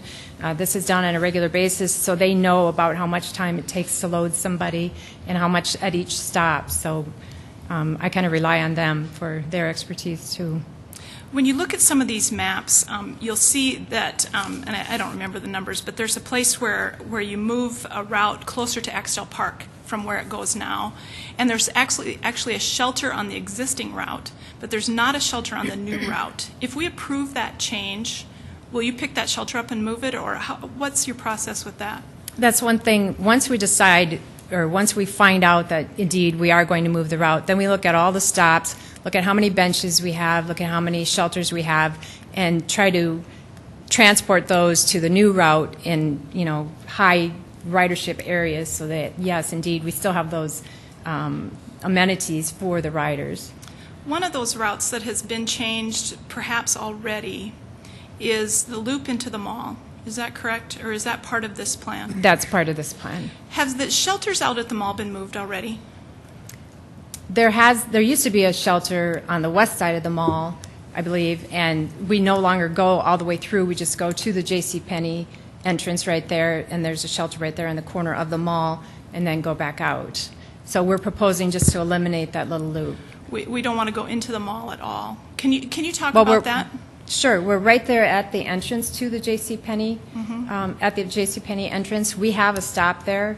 So to take the time to go in there, it's all about efficiencies and things like that with the routes. So we can save time. We can serve people better on the rest of the route if we just didn't do that little jog into the mall area. Okay. This is something I asked you in email, and it's kind of a side note. It's not related to the routes, but talk to us about how the snow is cleared from those shelters and benches, just briefly. Each instance is just a little bit different. You have the benches, you have the shelters, you have the bus stops. Every once in a while there's a stop in the middle of a block. Well, the stop sign is typically 20 to 30 feet back from the corner, but it's kind of telling people don't park from this sign to the corner. But the people actually get picked up closer to the corner than anything because the bus needs that 20 to 30 feet to stop. So in that particular area, we're not out there clearing that because the property owner is out there clearing their sidewalk and the curb cut that's at the corner. So we don't really need to do that unless it's in mid-block, and then we do go out there and we clear the area at the bus stop sign. For a bus shelter, we have utility staff that will go out there and clean every single shelter, and not only right there at the shelter, but a sidewalk to the accessible continuous sidewalk that runs adjacent to it. And then with the bus benches, we have a bus bench company that installs the bus benches, and they're required to go out there and clear approximately 1 foot around the bench. And then it's Transit's responsibility to clear from the little pathway from the bus to the bench and then to the continuous sidewalk that they'll use. Good. Okay, so snow removal is kind of a team effort when it comes to bus stops and It benches. is. So when I look at this report and I look at the way that we haven't raised rates, and for good reason in a lot of ways, really our main issue is the idea that we don't have enough service for a city that's growing, and we also don't have enough money to provide enough service. Is that right? So what we're looking at is trying to save some money here and there. But I want to talk a little bit about Route 12. And you're telling us it's 250 rides per month. But that route just started in 2009, is that right? That's correct. How do we, I'm not asking this very well. How did we decide that Route 12 was a good thing to do in the beginning? We had several requests for more service to the south area of the city, south of 57th Street. We had several requests for that. One of our bus drivers came up with the idea that Route 11 is just a loop around the mall area, and it ran every half hour. What if we took half of that time, like every hour, take that time and go out to the south area of the city, and then the other half leave it on Route 11. So Route 11 basically ran every hour, and then every hour out on Route 12. So we didn't have to add anything to our operating budget to do that, so we thought, well, that's a great idea, because I mean, do people really need to have service every half hour from the mall to Walmart? So we tried that, and unfortunately, it just hasn't panned out like we wanted it to. We've heard several things like we haven't marketed it enough, it doesn't run often enough, it doesn't run early enough. Well, we can't really modify it that much because we didn't change our budget at all to do it. We just modified Route 11. So if you want more service, you're going to have to take from someplace else to improve on it.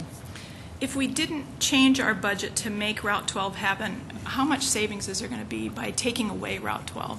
It costs about $87,000 a year to do that route. Okay.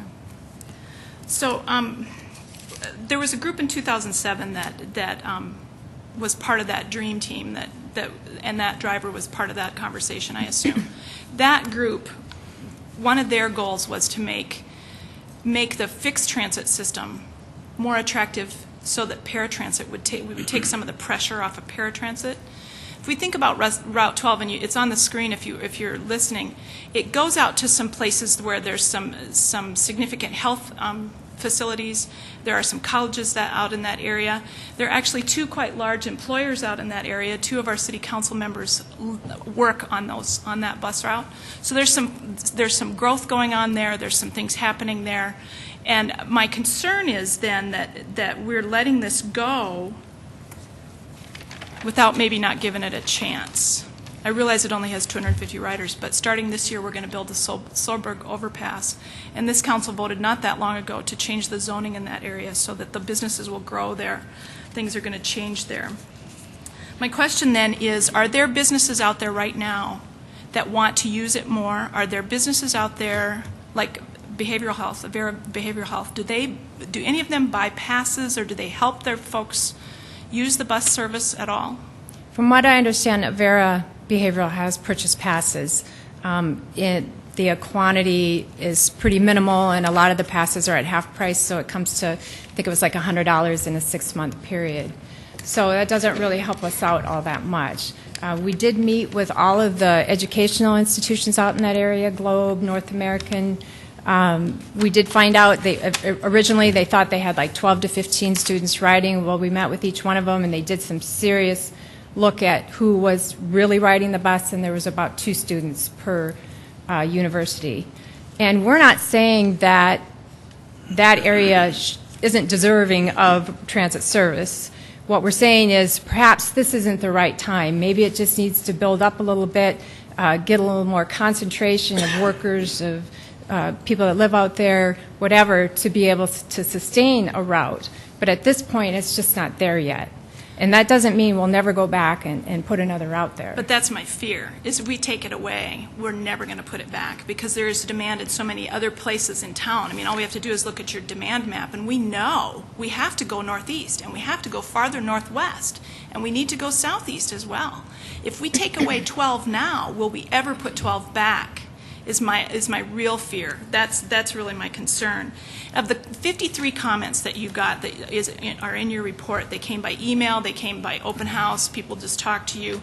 25% of those were about Route 12. Of the people that have talked to me, 50% of the people that have talked to me about it are about Route 12. These 250 riders are in need. You know, and so that's my concern, is that we may be taking away something that really it's not the right time to take it away. My other question then is about paratransit. If we take away 12, because with paratransit you're required by federal law to serve an area 3/4 of a mile from the stop, right? Outside of a fixed route outside system. of the fixed route system. Route, 3/4 mile, and you can see it on some of the maps, kind of a bubble around all the. If we take away 12, does it reduce the amount of space that we are required to cover with paratransit? At this point, we've made the decision not to reduce the paratransit service. And we were taking away Route 12, which is a big enough impact on the community. We've decided not to reduce that paratransit service. Would any of those folks that ride, and this would be a guess, I guess, but would any of those folks that ride 12 now qualify for paratransit? They may. But they have to fill out the form and all that kind of stuff, so that would be something that we need to encourage folks to do if this happens. Okay, and then my last question then, and I wanted to make a comment, but to talk about the PTAB board, say what the Public PTAB Transit Advisory Board. Public Transit Advisory Board. Who is that group, just in general? What kind of people are on that board? We have an architect that rides the transit system on a regular basis and has for years. We have the director of Project CAR. We have a blind, disabled gentleman that uses the system on a regular basis. He owns his own business. We have a business person from Citibank, and we have another business person from Wells Fargo up north in the larger facility up there, and another person from the Department of Social Services. So a pretty diverse group. How can regular citizens contact that group so that they might have input on the things that group is doing? We have their contact information on our website, I believe, so if they wanted to contact them directly, they can do that, and they do get contacted quite often, so the information has got to be out there somewhere. But, I mean, they could certainly contact me, too. My information's on the website, and I can get them contact information, too. Mm-hmm. Okay. I appreciate that. To my fellow counselors, I'd just say, I'm really struggling with this plan. I really have heard a lot about Route 12. In an economic time when our citizens really most need affordable transportation to schools and work and medical appointments especially. I applaud the efforts, I really do, Deborah. I know I spent hours with this and had maps from here to Kingdom Come and trying to put it all together. I can't imagine the amount of work that goes into organizing this. But in my mind, there's a direct correlation between the growth of our city, really the growth of our economy, and how we handle this transportation system and provide basic services for people. I don't necessarily disagree with most of the changes to the routes, although I do question the eliminating that fairly new service of access to the Empire Mall. But I agree with the changes that make existing routes more efficient and increase access to schools and east side shopping. I really do. Those are great. I'm simply disagreeing with reducing access to an area of town that includes vital health facilities and that is set to grow very soon with the addition of the Solberg-Abner overpass. So at this time, I'm just kind of letting you guys know as council members that I'm not prepared to vote for a proposal that eliminates Route 12. I really would like to see that proposal rewritten. I want to see it go back to the drawing board. I want to find a way to keep Route 12 at this point. Councilor Brown. I've also had a number of people email me or call me regarding Route 12, and I have similar concerns about the health facilities that we bus to out there. But one thing, and it's not anything I need today, but I would like to see numbers in terms of the monthly ridership per route, and not that it's all about the money, but the cost per rider per route, because we know that every rider, it's a subsidy. It costs the city money. So is that information that you can provide us simply and easily? Yes, I do have that information. I'd appreciate seeing that if you could send us that spreadsheet. Sure. Thank you, Deborah. Councilor Anderson. Deborah, before 2009, how did we provide service out in this area? To the Route 12 area? Correct. We did not have service out to that Did we area. have paratransit service in that area? I'm not sure if our paratransit service went that far south or not. How many routes do we have past south of 57th Street in the city? How many do we have right now? How many routes? Yes. Just one, the Route 12, south of 57th Street. And once again, then, before Route 12 was created, how were those hospitals or medical facilities getting their patients out there? Thank you. Councilor Brown. One other area I forgot about, Deborah, the evening, completely different, evening demand response service from 8 to 10 p.m. if you call the day before. Who's using that service? I would say about 50% of them are the regular paratransit eligible riders, and about 50% are people using it to get to and from work. We track exactly what they're using the system for, whether it's work, church, recreation, or whatever, and a huge majority are using it for work. And I'd also appreciate seeing what kind of a subsidy that program is costing as well. We do get little grant funds on that one. We get 50% of our operating costs paid for through a grant, through a federal grant. Okay. Deborah, Oh, you got something else? I would just like to comment on that we actually met with Avera behavioral health representatives about the service out there, and we did propose a couple of things like them providing taxi vouchers to their patients.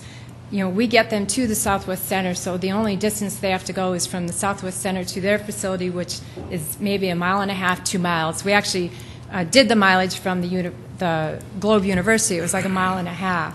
So if they just did that, I would think that the cost of that would be fairly minimal for the number of riders that are riding it. We also have the transportation coordination process through the Southeastern Council of Governments. They have a mobility manager on staff, and we're always looking for ways of coordinating services that are already going to and from those kinds of places. So just wanted to mention that. Councilor Erpenbach. If I just respond, that's great to hear, because when I read through that report, it says taxi, taxi, taxi, taxi over and over again. But if we're in conversation with those businesses that maybe they can help that taxi thing, because I mean we've talked about the expense of just going a couple miles in town is expensive to do that. But that would be important to understand that when we get to the point where we're voting on this, and people need to understand, because I know, and Rex just said this to me, he said we're going to get it, we're going to hear from folks because they're concerned about this. They need to understand that that's part of the conversation if that's where we're going with it. Councilor Anderson. One other thing, Deborah, I guess to look in the future as we grow, are we, for resolving our transportation issues, are we looking at more of a private partner relationship with maybe like a Project Car and some of the other entities out there to help fill some of them gaps in our transportation needs? We have had conversations with Project Car, and that was mainly because our paratransit service is just exploding, and we really can't even keep up with the number of buses that we have. So we have had conversations with them just even within the past month to perhaps have them take some of the overload, and for the ambulatory patients only, though, or riders only. So we have had conversations with them. So, yeah. Just like to say one more thing on this. As our city grows, we're going to have more transportation issues and needs. I think that Deborah, CCOG, and our transit officials are doing a great job trying to answer the questions and problems that are coming up with our transit facilities. But once again, as we grow, we look at a couple issues coming up when our area hits 200,000, the loss of federal funds, and how are we going to continue to provide the paratransit service that we've been providing. And being someone who has a long knowledge of at least our paratransit service, I understand the pressures that the medical community has put on this service due to the growth and expansion of our medical community. So I encourage you all to keep working with the medical community and those businesses to try to come up with some resolutions to those future problems we're going to be looking at. I would add a couple comments if I could. I serve on the marketing committee with Deborah and others, and I have participated in that for months when I can. And I've become very confident of the staff's ability to make changes and look at efficiencies and do what's best with the transit system. I think they do a great job of that. I, as well, probably with everybody, received some of the same emails regarding Route 12 and the disappointment if that goes away. I just did some quick math, and I hate to put this kind of all on the spot, but 250 riders per month averages about 8 people a day or so, maybe a little more than 8. And I know maybe that 250 less than a person a day, or right around 1 person a day is what we figured. If you're 250 riders per month, Yeah. it should be more than 1 per day, but 8 or so is what. I got a Verizon phone that did the math, so. Karen Walton, Sioux Yes, Area Karen, how Metro. are you? We actually surveyed this route since the PTAB meeting in November. We actually did a survey on the route. We logged where every person got on and where every person got off. One thing that we learned about both behavioral health and the heart hospital, those two averaged 1 person a day. If you the 8 people a day also includes things like the universities, but a vast majority of them, because remember we said it alternates with Route 11, the people who are waiting for Route 11 instead of hanging out at the Southwest Center are just going along for the ride on 12. About half of those are those riders are that. And it's not 250 riders per month. It's 250 rides per month. And that's kind of what the difference is there. I think that we actually, when I ran the cost per passenger, it's up around $27 per passenger ride, whereas the rest of our routes run anywhere from $3 to $7 per ride. That's where I was headed, was the cost per rider on that Route 12 is unsustainable, if that's the right political word to use. I don't know if it's worth testing. I'm just throwing this out to you guys. I mean, as far as almost like a test pilot project to all those people who were in that, utilizing Route 12, and if we gave them a card that allowed them to ride a taxi cab at just a taxi cab rate, it would be far less expensive to maintain that route, still provide that service to all those individuals who need it, door to door, which would be awesome for them and probably helpful in a lot of ways. I mean, I'm just throwing it out there as a test pilot possibility option. Just a little light on my feet today, but just thinking of something like that, because certainly we do need to provide more services as the city grows. Deborah and her crew are struggling to do that, but it does cost money. But I'm just kind of throwing that out there. Deborah, if you have any comments or thoughts too, I mean, those are ever the heard of ideas that anything we like had that? for the hospital to spend the money to get to pay for the taxi vouchers to get their patients to and from the Southwest Transit They could Center. do that, but also the city could do that. City could participate But in. one thing you have to remember, we were taking those funds and making improvements on other funds to serve more people on the other routes. So you're going to start taking away from that too by doing that. I'm sensing a struggle here to remove Route 12. I'm just sensing that. And so all I'm looking for is some other options to consider versus all or none. What would be another option to maybe try another way to keep it going? So I know it's a struggle, but Councilor Anderson. Didn't at one time we have a project with our one of our local cab companies?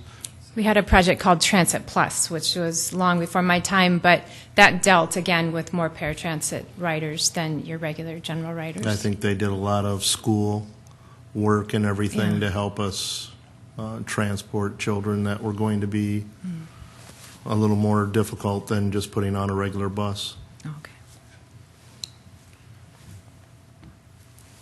Any other comments there?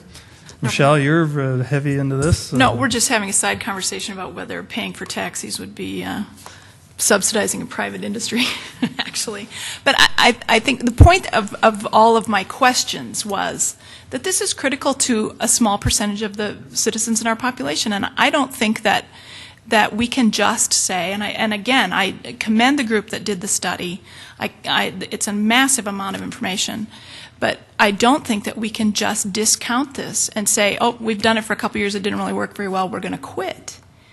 That's my concern, is that we just, if it turns out that that's the way we go, I need to understand, again, the same reason on the event center, I need to understand that this works out, in a logical, common sense way. It can't just be, never mind. I really am serious about, we need to be serving the folks in our community, and if there, however many people need to be served, well, let's think about it. Let's not just dump it because we can. Councilor Rolfing. I would agree with Councilor Erpenbach that I think this is one of those things where if we can work together with a private company, private business out there, I think this is what I would say is let's find a way to get this done. I think there is a way to get it done. If it's something like the chairman said, or something else, it'd be a lot cheaper than running the bus route. But there are people out there who need to be served, and I think we need to find a way to think outside the box and get this one done. And I think we have a tendency to forget the number of people that we're going to serve with our new changes, and the number of how great we're going to make their lives by modifying some of our other routes. I mean, it could be a number of people, a much larger number than what we're serving right now on Route 12. And I just also like to point out one thing we always really struggle with is, do you provide an outstanding service in a core area, a very defined area, or do you provide a mediocre service in a broader area? You only have so much money to work with, so you want to do the best you can with that money and serve the greatest number of people you can with that money with the best type of service. And Deborah, we're not saying that that's not important, that you haven't done a good job. We all really appreciate what you've done. You know that, I think. But I think here we're talking about a small group that needs some help for a specific kind of situation that we should be able to take care of. Let's put it that way. Okay.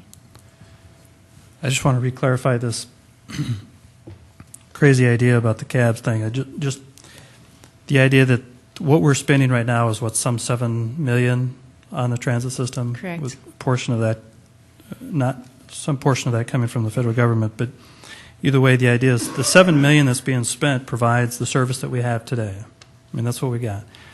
And the $87,000 that you say is the estimated cost to operate Route 12, if we could find a more efficient way to keep Route 12 through this taxi cab experiment, and if you could lower that cost per rider, per person, maybe I have that wrong or something, per person, from $30 down to $15, and change what would be that estimated $87,000 for that route down to some $40,000. I believe that I'm sensing this council would rather appropriate more funds to that transit system to provide and keep the services we have and allow you to enhance those other routes, but keep 12, because we can't keep doing all these things for nothing. And just to clarify on the taxi cab thing is, these individuals have to qualify in order to get the certificate or a card that would allow them to use a cab in order to call the cab. And somehow there'd be some thumbprint or something to keep anybody from using it. But Councilor Rolfing. Could you put 12 back up? Or maybe some modification of 12? Once Tallgrass gets on that Tallgrass overpass, I don't know how many were dropped off on the eastern half, shall we say, of that 12. You had an estimate on that? Very few? No, we did talk about that, but I know at the public open house we had at the transfer center, there was somebody that accesses that McGreevy Clinic there on the corner. Okay. And so no matter what you do, there's going to be someone you're affecting. Okay.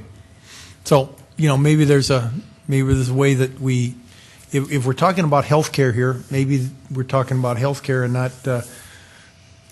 not doing some of the other things on that route right now until sufficient population is out there, so that the need for the true transit is sufficient. Okay, Deborah, I think Yeah, we've... you get the idea. Great, thank you. Thank you.